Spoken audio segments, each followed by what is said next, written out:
Sementara itu, Presiden Joko Widodo meminta Provinsi Jawa Tengah dan DKI Jakarta memberi perhatian khusus terkait penyebaran COVID-19. Walau lebih baik dari angka rata-rata dunia, angka kasus positif dan kesembuhan pada pekan ini dinilai Presiden terus memburuk.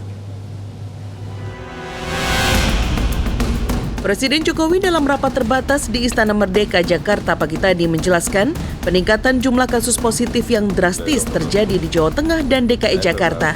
Kedua provinsi ini kini mendapat perhatian khusus dari Presiden. Jokowi meminta Menteri Dalam Negeri untuk mengingatkan gubernur, bupati hingga wali kota untuk terus mengawasi pengendalian COVID-19 di wilayah masing-masing. Agar dilihat betul-betul kenapa peningkatannya begitu sangat drastis. Hati-hati, berdasarkan data yang saya terima 29 November, kasus aktif kita sekarang ini meningkat menjadi 13,41%.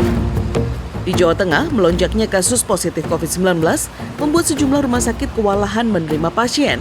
Pemerintah Provinsi Jawa Tengah meminta kepala daerah di 35 kabupaten kota untuk tidak segan-segan menyewa hotel untuk menambah tempat isolasi.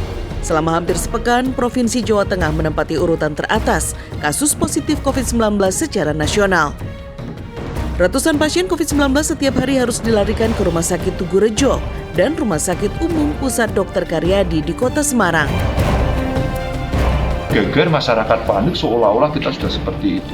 Dan kita sudah minta kepada Bupati Wali Kota nggak usah panik.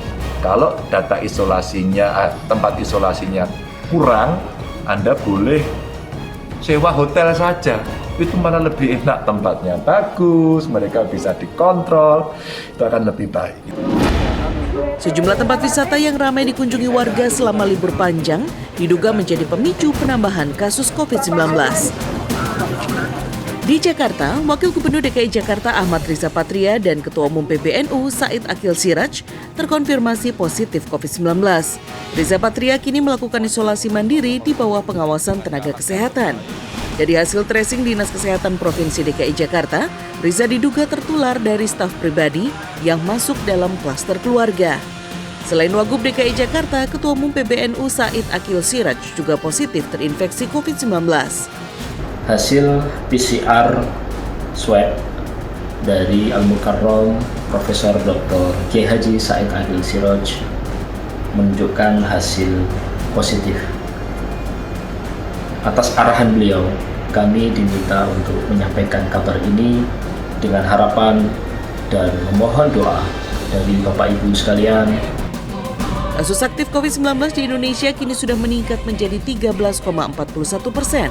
Meskipun masih di bawah rata-rata dunia, angka ini lebih tinggi dari pekan lalu yang mencapai 12,78%. Tim Liputan Transmedia.